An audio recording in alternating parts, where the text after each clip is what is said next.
I want to preview the Baylor at SMU women's soccer game, which will be played on September 5th at 7 p.m. Central Time. And it will be on ACCNX, which I believe you could get that through ESPN, then go to conferences, click ACC, and then you get to there, and there will be last nights as well. Oh, and hopefully there is good weather for this game, because it's good to have another game before, get a game in before the conference season starts ramping up, which I know it's not this week, but the following week. And I know there's one more non-con game for Baylor side of things, because literally for SMU, this is the last non-con one for them. So, yeah. And Baylor's 4-1 in the year. They did lose to like a top number 18 Mississippi State at the time. 1-0. Gave up a goal within 2 minutes 30 seconds of the year. I mean, and it's not really a bad loss, but I know they eventually dropped down to number 20 because of the results. Then they lost to a game, Wake Forest, that they shouldn't, and then they were not even ranked last poll. But I'm just pre-recording this, but you get the whole point.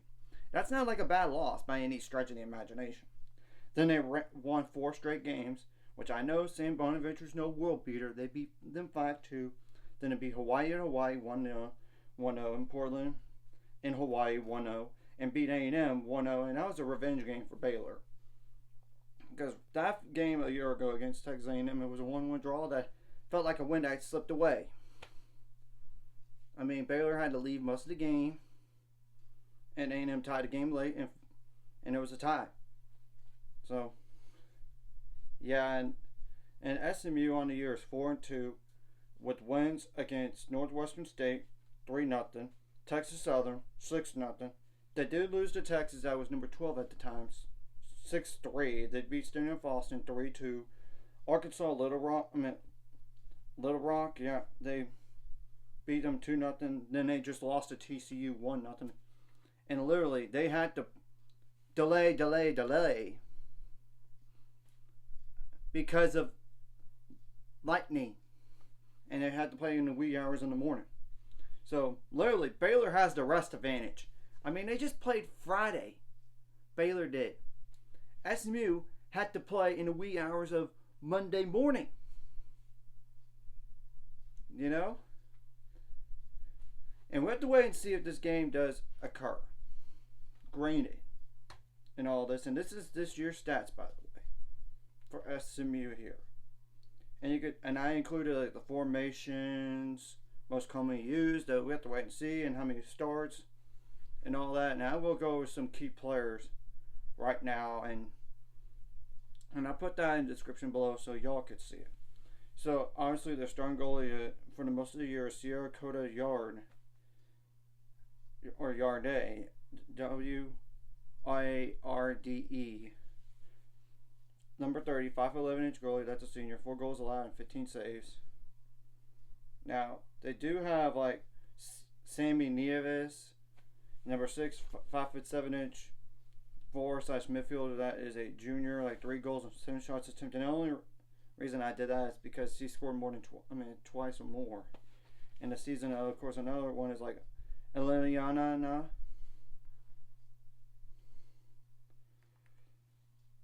number 9.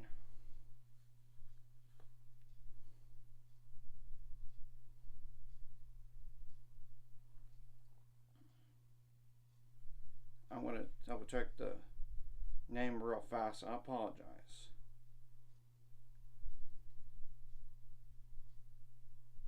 Or Eliana. So, yeah. Eliana. Yeah. And 5'3", 4, that's a junior, 3 goals on 17 shots attempted and 2 assists. Of course, another player to keep an eye on is like Liz Eddy, number 14, 5'8", 4, that's a freshman, 3 goals on 20 shots attempted and 1 assist. Then Naya Rose, number 19, 5'6", 4, that is a sophomore, 2 goals on 80 shots attempted. Okay, from there, and I know it's not a lot. Okay, Mara Yomo, the only reason why I'm mentioning her, number 32, 5'3" defender, that's a junior. She has 2 assists on the year. That's the only reason why I'm even mentioning that. And there's like Kelly Gordon, number 16, 5'6" midfielder. That's a freshman, 2 goals and 4 shots attempted. And when we look at the series history of the last few meetings, there's been a 1-goal difference. Baylor in 2021 won 2-1 in overtime, and there's no more overtimes anymore here. Or they won 2-1.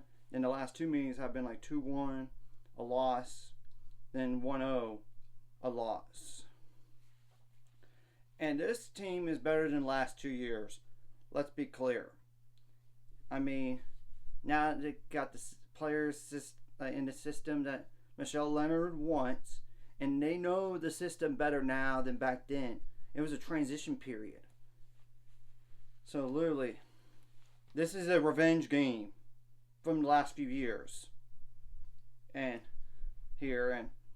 expect SMU to play ticked off because they did lose to TCU. That's just speaking the truth. So expect them to be fired up, especially playing at home here. So I'm just saying, of course, you got to shut down the best players as much as possible and win those like 50-50 balls, like header. I mean, like a goal kick or something. Like try to win get the first header, then win the second ball and the third ball, and so on and so forth.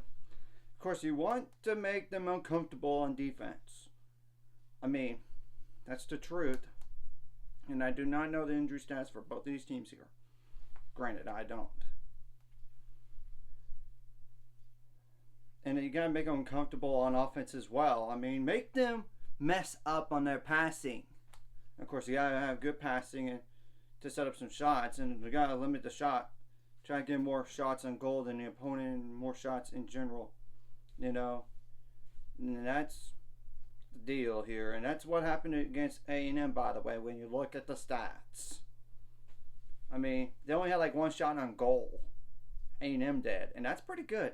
And you got to be good on one of those 1v1 situations. Don't give a clear shot, and you got to be good on your set pieces on offense and really good. I mean, sound defensively too, and make some stops if you need to. And if you could read the ball, Azul Alvarez, the starting goalie, could read it. A cross coming in, go up and try to catch that ball or punch it out.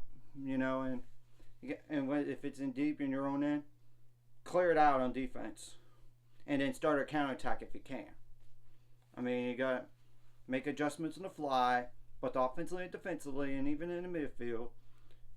And not just the style of play, but I'm talking about the officiating too. And you cannot just rely on refs making calls. You got to be a mentally tougher team and go out and execute.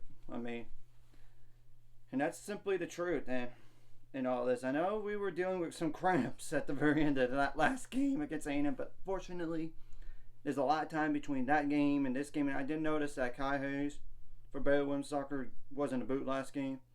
And she's like a player off the bench, so I don't know if she's going to even play. So, we'll have to wait and see about that. But that's what I just noticed last game. Alone here.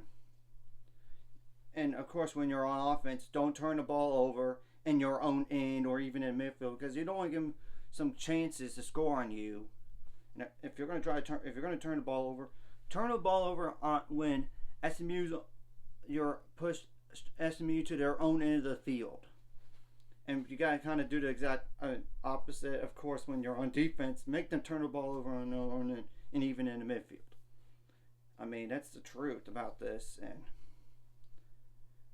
you got to be fired up for this game. I mean, look, the last few years, we have not beat SMU the last 2. And this year's team is better than the last 2 years, in my humble opinion. I mean, they got a lot of production coming back from this year, from last year, and that does certainly help, especially in the scoring department.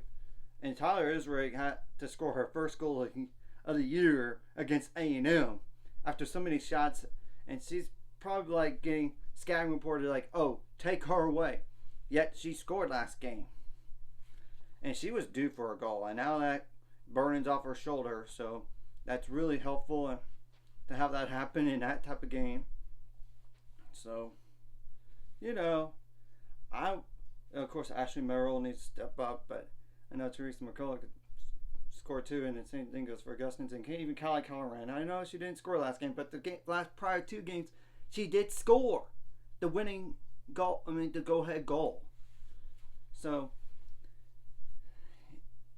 yeah, it's and you got to play your game style. Try to get SMU flustered as much as possible. You can't be intimidated by the crowd. You can't, or intimidated by them just because they beat you the last 2 years. You can't do that. And I know the players are just sure they celebrated that win and everything, but I know they're refocused. And this is a game right here, potentially, if you want to make the NCAA tournament.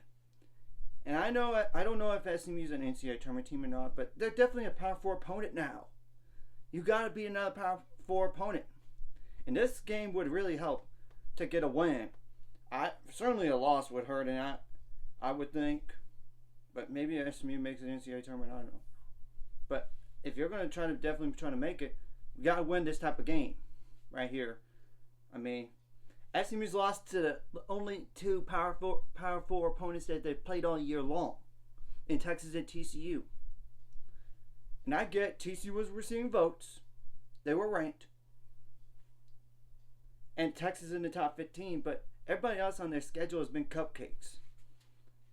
I know for the Baylor side of things, I know Portland's not ranked or receiving votes, but it's a good program in the past. Mississippi State, of course, we know, and A&M was an NCAA tournament team last year, so we're 1-1 in Power Conference opponents. Take that as you will, but, you could say they played a little bit tougher opponents than Baylor did. You could. But I would argue that A&M was a preseason top 25 team, and it went down to it went up to 24, and then fell out because of the Denver loss at home. So, yeah, after you score a goal, do not let them instantly try to tie you up quickly. And once of course, you got to be really good in the midfield, especially on 50-50 balls, and of course executing and make some good passes, because I know last game against A&M, some of those passes got picked off and it could have been dangerous. And you don't want to foul in the box, of course, when you're in defense, or even a handball in the box, because you know what that means. Penalty kick. You don't want that to happen. Simply put, you don't want that to happen. Now, of course, if you could draw that on SMU, that would be great, but either way, you don't want to get a red card. That way you're down one player for the rest of the game. Here you got to keep your composure, everything like that. So let's go out there and get revenge against SMU after the last 2 years. Seriously, we are due for a win against SMU in women's soccer here. Yes, we won in 2021, but it's different head coach at the time, and even some of those players might have been on the team back then are still here, or they just came back, like in Marissa Gray's case. And I know she didn't play in that game she hadn't played a game up to from this year, since her freshman year in 2019, and that's a great story about her. You gotta check that out.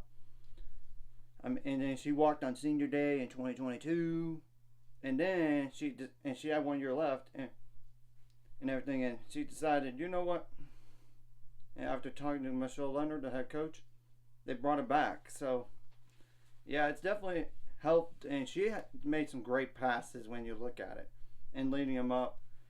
So you gotta convert all the chances you could get, and of course, you don't want to just pass the ball around so much up front that you don't get a shot off. But you gotta get try to keep possession of the ball and play like I said, sound defense, especially in those 1v1 situations. And of course, and you have a free kick, you gotta execute those, especially when they're halfway mark and up, or even along the sidelines. That's close enough to just do a crossing and get a header on it or a volley on it. But you get the whole point. So, anyways, if you like this content, hit the like and subscribe button. See you guys later on the road to 700 subscribers. Of course, ultimate goal. It's 1,000 more, so my money out there. Of course, like a video, comment video, really helps the YouTube algorithm so more people see it. Sharing video does help as well, so more people can watch it. If you're watching and not subscribed, hit subscribe button, free the notification bell as well. And we will see about this game really happening here. It just all depends about the weather. So, that's just speaking the truth about this. And maybe Baylor's receiving votes. And I'm pre-recording this before the next poll comes out. I do not see SMU receiving votes or even ranked. So, now Baylor on our hand, I don't think they're going to be ranked. Maybe they're receiving votes, but we have to wait and see.